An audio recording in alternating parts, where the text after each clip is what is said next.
CNN의 대표적인 앵커라고 할 수 있는 버나드 쇼라는 분이 계시는데요. 그분이 지난 9월에 폐렴으로 82세의 일기로 별세를 하셨습니다. 이분과 얽힌 일화 중에 미국 대선의 판도를 바꾼 일화가 있는데요. 1998년 대통령 선거 당시 조지 부시 공화당 후보와 그리고 매사추세츠 주지사 역임했던 마이클 두카키스가 민주당 후보로 올라와서 같이 경선을 하게 됐습니다. TV 토론 때 사형 폐지론자인 두카키스 후보가 버나드 쇼 앵커가 던진 질문에 당황을 하게 되어지는데, 어떤 질문이었냐면, 만약 당신의 부인을 성폭행하고 살해한 범인이 있다고 하더라도 사형을 반대하시겠습니까? 라고 하는 질문이었어요. 전혀 예상치 못한 질문에 민주당 후보인 마이클 두카키스는 당황을 했어요. 그리고 머뭇거리며 말을 더듬기 시작했습니다. 그 모습을 본 수천만 명의 시청자들은 사형제도 폐지의 진실성을 느끼지 못했고, 진짜 자기 일이 되면 그런 소리를 할 사람이 아니라는 느낌을 받게 되면서 민심 위반, 그죠? 유권자들의 표심을 잃고 결국은 대선에 패배하게 됐다라고 하는 아주 유명한 일화입니다. 여러분, 남의 이야기를 하는 것은 쉽습니다. 그러나 그 이야기가 내 이야기라고 할 때는 다르죠. 고난 가운데 있는 사람에게 그래도 감사하십시오, 그래도 감사하셔야 합니다 라고 말하는 건 쉽습니다. 그런데 내가 그 고난 가운데 있고 내가 그 고통 가운데 있다라고 하면 쉽게 감사할 수 있을까라는 거예요. 월드미션이 기독교인의 감사 생활을 조사해서 결과를 발표했는데 아주 흥미로운 결과가 나왔어요. 고난 가운데 감사 기도를 드린 사람이 54%랍니다. 절반을 조금 넘었고요. 나머지 46%는 그런 경험이 전혀 없다라고 응답을 했어요. 그런데 그 54% 중에 44%는 가끔 한다라고 답을 했고요. 11%만이 일어난 상황에 감사로 반응하며 기도한다라는 것입니다. 무슨 말입니까? 여러분, 교회에서만큼 감사를 강조하는 다른 단체가 있을까요? 그렇게 감사에 대해서 말씀을 전하고 나눠도 막상 내게 문제가 생기고 어려운 일이 발생이 되면 감사로 반응한다는 것은 쉽지 않다라는 거예요. 젊은 나이에 암으로 죽어가는 아내를 쳐다보는 남편이 과연 감사할 수 있을까? 오랜 지병을 가지고 하나님 앞에 아무리 기도하고 부르짖어도 고쳐주지 아니하시고 오히려 병은 점점 더 깊어가는 자신을 보면서 정말 감사할 수 있을까? 평생 무거운 십자가를 짊어지고 살아가야 될 어린 장애 아를 둔 부모의 입장에서 정말 감사가 나올 수 있을까? 이력서를 수십 통 써가지고 다니면서 취직해 보려고 애를 쓰지만 회사에서 번번이 면접 한번 보지 못하고 퇴짜를 맞는 그런 젊은이의 입에서 과연 하나님 감사합니다라고 하는 고백이 나올 수 있을까? 여러분은 어떻습니까? 그런 경우를 당했다면 정말 여러분은 감사하실 수 있으십니까? 그렇게 본다면 오늘 본문은 참 비현실적인 말씀처럼 느껴집니다. 자, 우리 본문을 다시 한번 읽어볼까요? 짧으니까 다시 한번 읽어볼게요. 시작.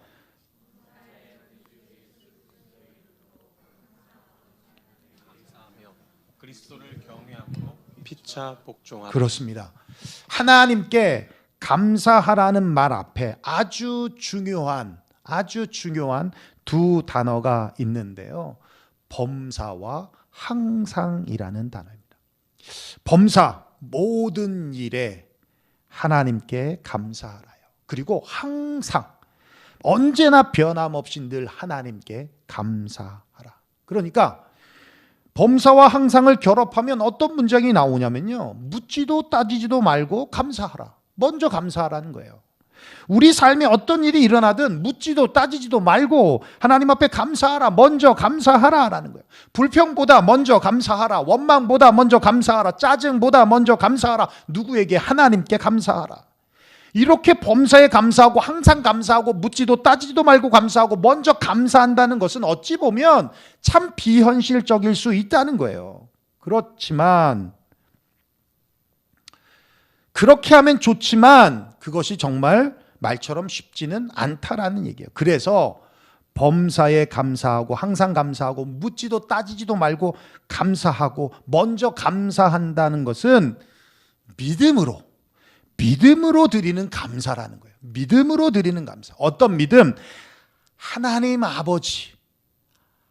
아버지에 대한 분명하고 선명한 믿음으로 드리는 감사라는 얘기예요.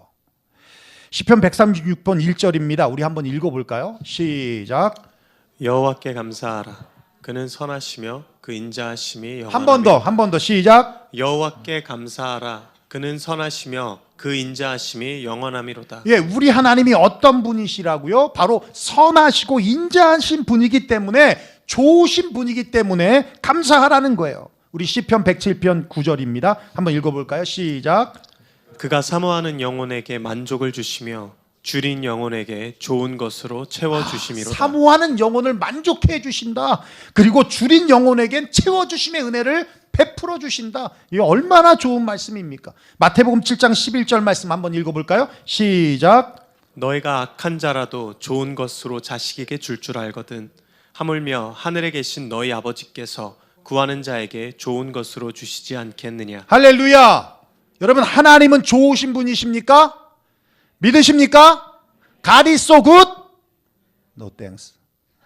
그러지 마시라는 거예요. 자, 우리 한번 이 찬양 한번 드려볼까요? 참 정말 우리 교회에서는 몇 년 만에 드려지는 찬양일 것 같아요. 우리 이 찬양 한번 드려보겠습니다.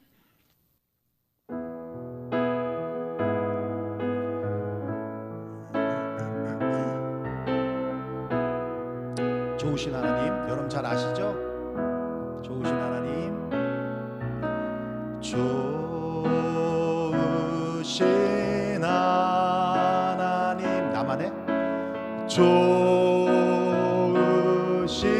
하나님, 참 좋으신 나의 하나님. 다시 한번 고백합니다. 좋으신 하나님, 좋으신 하나님, 좋으신 하나님, 참 좋으신 나의 하나님. 우리의 기도를 응답하셔 주시는 우리의 기도를, 우리의 기도를 응답해 주시는 참 좋으신 나의 하나님. God is so good. God is so good. God is so good.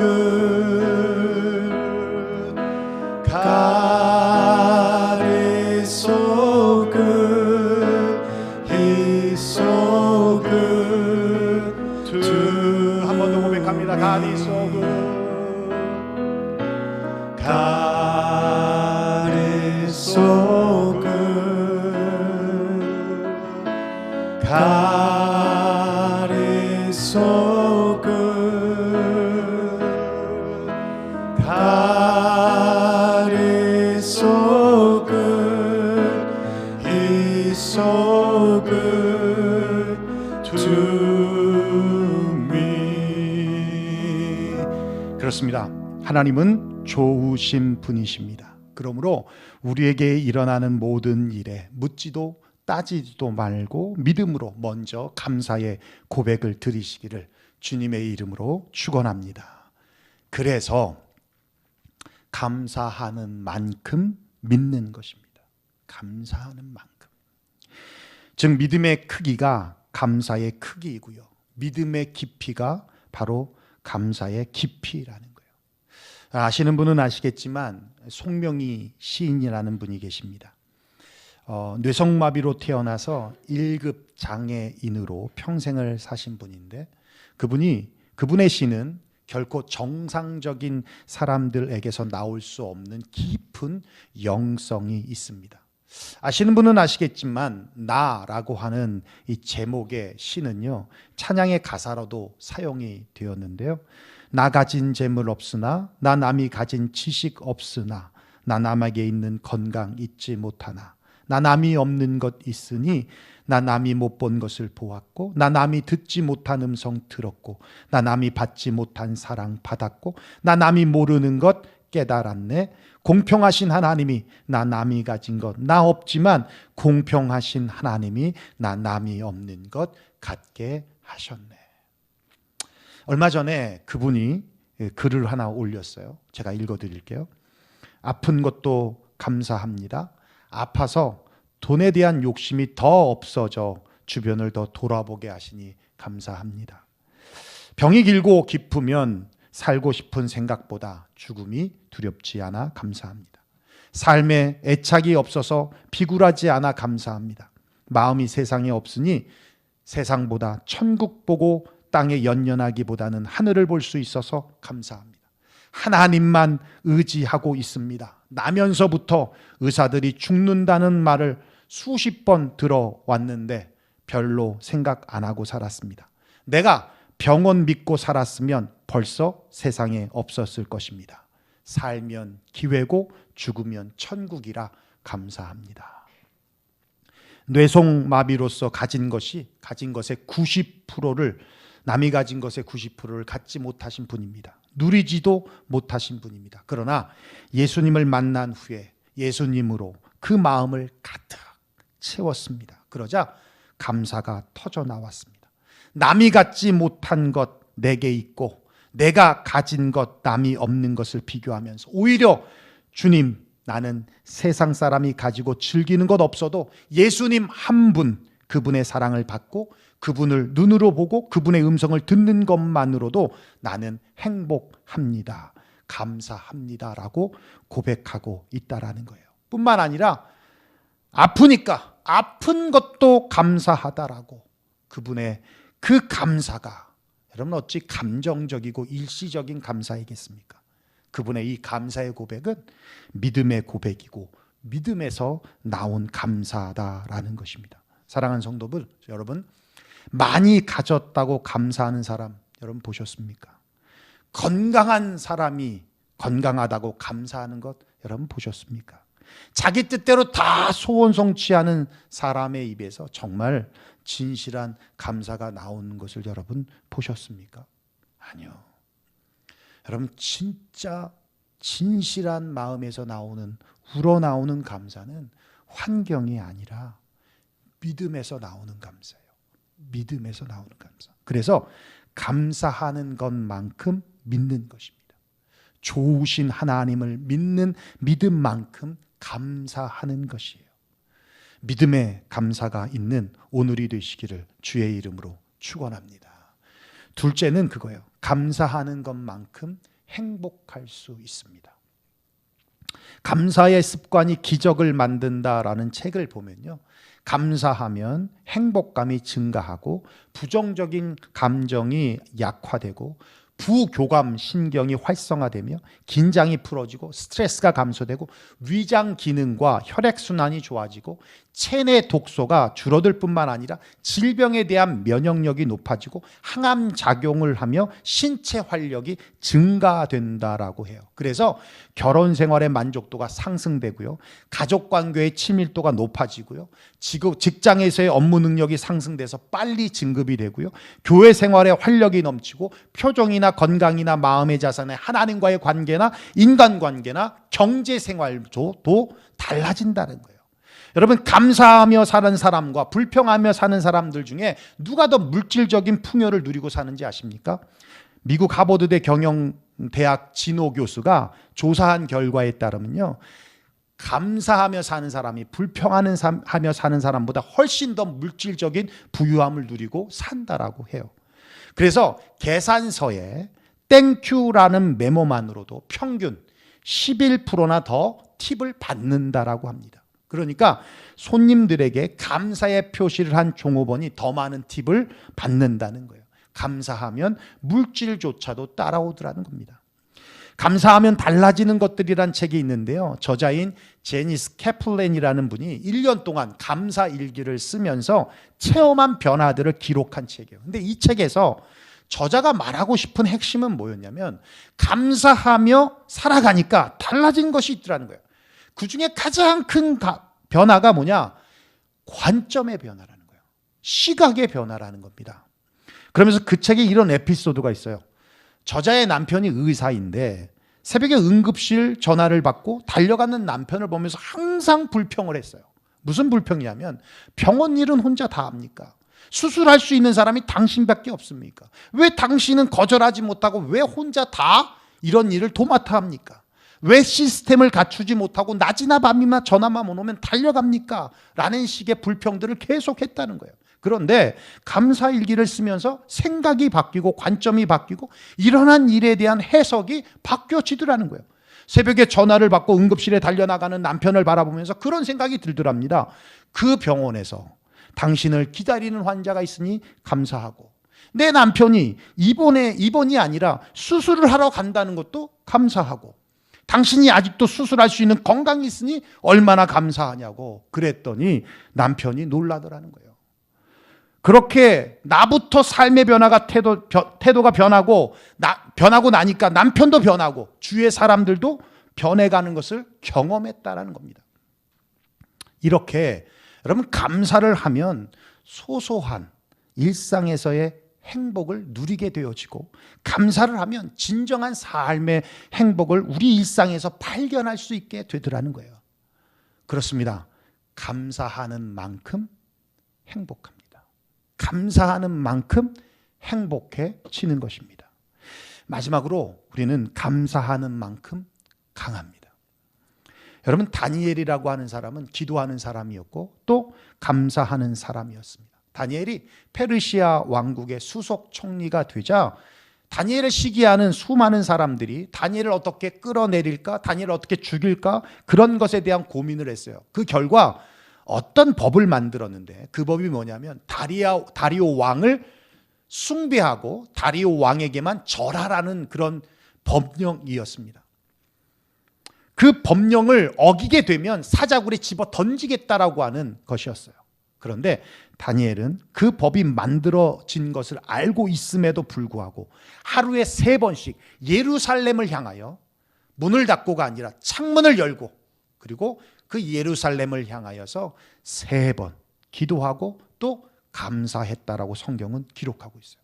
정말 법대로 다니엘은 사자굴에 던져졌습니다. 그런데 다니엘은 털끝 하나도 상하지 않고 다치지 않았습니다. 여러분, 정말 누가 강한 사람입니까? 다니엘을 죽이려고 이런 어처구니 없는 법을 만든 사람들이 강한 사람입니까? 아니면 죽이려면 죽여라, 나는 내 할 일 한다 하며 하나님 앞에 기도와 감사하는 일을 멈추지 않는 다니엘이 강한 사람입니까? 정말 어떤 사람이 강한 사람입니까? 죽이려고 발악을 하는 사람들이 강한 사람입니까? 아니면 사자굴에 뛰어들어서도 사자의 입을 막으며 거기서 털끝 하나도 다치지 않고 나올 수 있었던 다니엘이 강한 사람입니까? 송명이 시인처럼 죽음을 두려워하지 않고 하루하루를 감사하며 살아가는 사람이 정말 강한 사람입니까? 아니면 남들보다 더 많은 것을 가졌지만 매일매일 잃지 않으려고 두려워하면서 떨며 사는 사람이 강한 사람입니까? 사랑하는 성도 여러분, 감사지수는 높으면 높을수록 좋습니다. 감사가 많으면 많을수록 우리의 믿음은 더 좋아집니다. 감사가 많으면 많을수록 우리는 더 행복해집니다.